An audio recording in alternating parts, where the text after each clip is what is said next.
In 2006, 3 out of every 4 smartphones sold in the world ran the same operating system. Not Android, not iOS. Those names barely mattered yet. The system was Symbian. It controlled roughly 73% of the global smartphone market. 7 years later, that number had fallen to virtually zero. From 73 to 0 in just 7 years.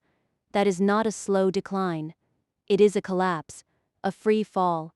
The kind that still feels unreal, even when you already know how the story ends. The easy explanation is that the iPhone arrived, then Android arrived, and Symbian was finished. That is true, but it is also too simple. The more unsettling question is this: how does a giant with 3/4 of the market, thousands of elite engineers, and enormous financial resources fail to produce a meaningful response? Not in 1 year, not in 2, but over the course of 7. And stranger still, Nokia actually built something that might have changed the ending. Then it killed it. This story has arrogance in it. It has fear. It has bureaucracy. It has that quiet corporate disease that turns dangerous truths into harmless reports before they ever reach the people at the top. And somewhere in the middle of it all, there is one line of ridicule. A line Nokia once used against someone else. It eventually came back, almost word for word, like a curse. In January 2007, Steve Jobs walked onto a stage, pulled out a slab of glass with no physical keyboard, and said, "Today, Apple is going to reinvent the phone." Thousands of kilometers away in Finland, Nokia executives watched the launch and laughed. And honestly, you can understand why. At the time, Nokia looked untouchable. It held over half of the global smartphone market. The iPhone had maybe 5%. The first iPhone did not support 3G. It could not send MMS. You could not even remove the battery. On paper, Nokia's N95 beat it in category after category, but Nokia missed the one thing that mattered most. The first time people ran a finger across an iPhone screen and watched a photo respond instantly. The first time they pinched to zoom and felt the interface move like it understood them, they were not thinking about missing features. They were thinking, this is what comes next. That was the difference. Nokia was competing on specifications. Apple was competing on feeling. Nokia was asking, what features do we have that they do not? Apple was asking, what does the future feel like in your hand? And that question turned out to matter far more still. In 2007, one product was not enough to destroy Symbian. Not yet. The iPhone opened a crack. But it did not cause the earthquake. The real shock came a year later. In 2008, Google entered the market with Android, and that changed everything. Because Android was not just another mobile operating system. Google made it open source, free for manufacturers to use. Suddenly, this was no longer just a fight between devices. It was a platform war. That same year, Apple launched the App Store. Android followed with its own marketplace. And the smartphone business quietly shifted from a hardware race into an ecosystem war. What is an ecosystem, really? At its core, it comes down to one simple question: who can persuade the world's smartest developers to build for them? Apple offered polished tools, solid documentation, and a clear path to shipping apps. Google used Java, which meant millions of programmers could get started almost immediately. A college student with a free weekend and enough caffeine could build something and put it in front of real users. Symbian was the opposite. Developing for Symbian was painful. Its C++ environment had a reputation for being bizarre, awkward, and unnecessarily difficult. Even experienced programmers often felt as if they had to relearn basic instincts just to get anything done. And then there was fragmentation. Different interface layers, different devices, different behaviors. An app built for one Symbian phone might break on another. A Sony Ericsson device running UIQ was a different world entirely from a Nokia running S60. The consequences showed up fast. By November 2009, Apple's App Store had passed 100,000 apps. Nokia's Ovi Store, which had only launched that May, had a few thousand. 100,000 versus a few thousand. That is not a gap. That is an exodus. Developers were voting with their feet. For years they had tolerated Symbian because there were no good alternatives. Now there were. The window opened, and they ran for it. And once developers leave, an operating system is no longer a living platform. It is just a shell. To be fair, Nokia did try to fight back. At the end of 2008, it unveiled the N97, a flagship device hyped internally as an iPhone killer. On paper, it sounded formidable. 32 gigabytes of storage, a 5-megapixel camera, GPS, Wi-Fi, a slide-out physical keyboard. But when it launched in 2009, things went wrong almost immediately. Its processor ran at just 434 MHz. It had 128 megabytes of RAM. By the standards of 2009, that was already underwhelming. Worse, its touchscreen was resistive. Using it did not feel smooth or modern. It felt sticky, clumsy, compromised. But the real problem ran deeper than any spec sheet. Symbian had been built, at a fundamental level, for keypad phones. Nokia tried to layer touch controls on top of something that had never truly been designed for touch. Users could feel that mismatch instantly. The whole experience felt patched together. That is how the market leader ended up doing something almost unbelievable. It publicly apologized for its own flagship phone. That naturally leads to the next question.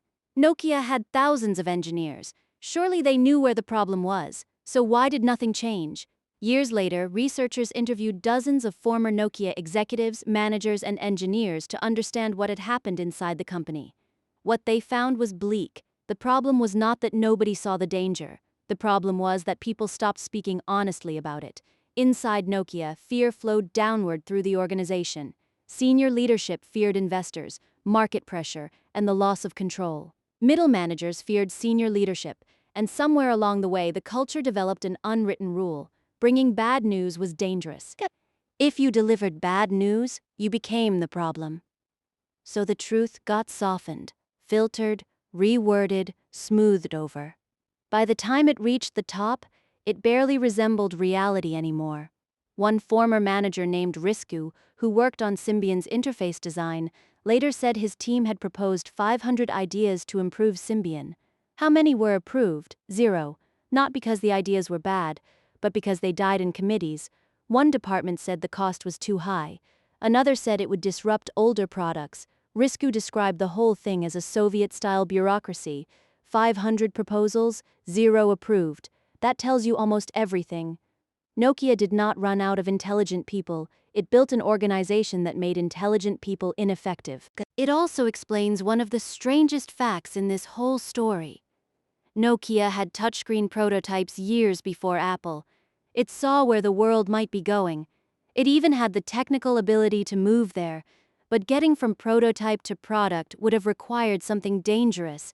It would have required admitting that the old path was wrong. It would have required sacrificing short-term comfort for long-term survival. And inside a culture where bad news could damage your career, very few people were willing to be the one who said, "We need to burn our own playbook before someone else does it for us." In September 2010, Nokia made a historic move. It hired Stephen Elop, a Canadian executive from Microsoft, as CEO. He was the first non-Finnish leader in the company's long history. Then, in February 2011, Elop wrote a memo to employees. It leaked. The memo opened with a metaphor that would become infamous. A man wakes up on a burning oil platform in the North Sea. He has only 2 choices: stay where he is and die, or jump 30 meters into freezing water and hope to survive. He jumps. Elop's message was clear. Nokia was standing on a burning platform. He wrote that the iPhone had been on the market for nearly 4 years and Nokia still had nothing truly competitive. He pointed out that Android had been around for barely 2 years. Already its shipment volumes had overtaken Nokia's. Inside the company, the memo was meant to shock people into action. Outside the company, once it leaked, it was catastrophic. Because now Nokia's own CEO had told the world that Nokia's products were behind. While warehouses were still full of Symbian phones that needed to be sold, consumers heard it, carriers heard it, retailers heard it, investors heard it. Confidence in Symbian collapsed overnight. Inventory had to be cleared, the stock price dropped, and an internal motivational message turned into a public demolition. And before the dust had even settled, one of the cruelest moments in the whole saga played out. Google executive Vic Gundotra saw which way the wind was blowing. Days before Nokia's official announcement, he posted a line on Twitter: "2 turkeys do not make an eagle." He was right about Nokia choosing Microsoft. 3 days after the memo leaked, Ilop confirmed it. Symbian would be abandoned, Android would not be chosen, Nokia would bet everything on Microsoft's Windows Phone, but what made Gundotra's jab sting most was the history behind it. That line was not even new. Years earlier, Nokia executive Anssi Vanjoki had used essentially the same phrase to mock a rival deal involving BenQ and Siemens. Now the line had come home. Same words, different victim. And now we reach the most painful part of the story. A few months after Nokia committed itself to Microsoft, it released the N9. The N9 ran MeeGo, a new operating system created by Nokia engineers together with Intel. On the front of the device, there were no physical buttons at all. Navigation was built entirely around gestures. Swipe in from the edge, and you went home. This was 2011. The iPhone X, the phone that made full-screen gesture navigation feel mainstream, would not arrive until 2017. Nokia was 6 years early, and the hardware was gorgeous. The body was carved from a single piece of polycarbonate. Color ran through the material itself, so scratches would not reveal a different layer underneath. Reviewers loved it. Engadget called it one of the most beautiful phones ever made, and yet every review carried the same shadow over it. MeeGo felt fresh, elegant, different, alive. But it had already been sentenced to death. Ilop had made clear that MeeGo had no future inside Nokia. The N9 was not even launched in the United States. Nokia voluntarily shut its most exciting product out of the market that mattered most for influence, developers, and momentum. It is hard to think of a more self-destructive move. Within days of the N9 shipping, key members of the MeeGo team began to leave. Some went on to work on Sailfish. Some ended up at Samsung helping shape Tizen. Some of their ideas, especially around gestures and interface design, would echo through later systems in subtler ways. Then came one final burst of brilliance. In 2012, Nokia released the 8.8 PureView, the last Symbian phone, with a 41-megapixel camera. 41 megapixels. In 2012, that number looked absurd. It looked fake. It looked like a typo. And yet there it was. One last technical miracle, blooming on a dying platform. After that, the end came quickly. At the start of 2014, Nokia stopped accepting new Symbian apps entirely. That same year, Microsoft bought Nokia's phone business for $7.2 billion. Not long after, Microsoft wrote off much of the deal. In other words, the freezing sea Ilop had jumped into was on fire too. A Finnish journalist later interviewed more than 100 people involved in the saga. The conclusion was brutal.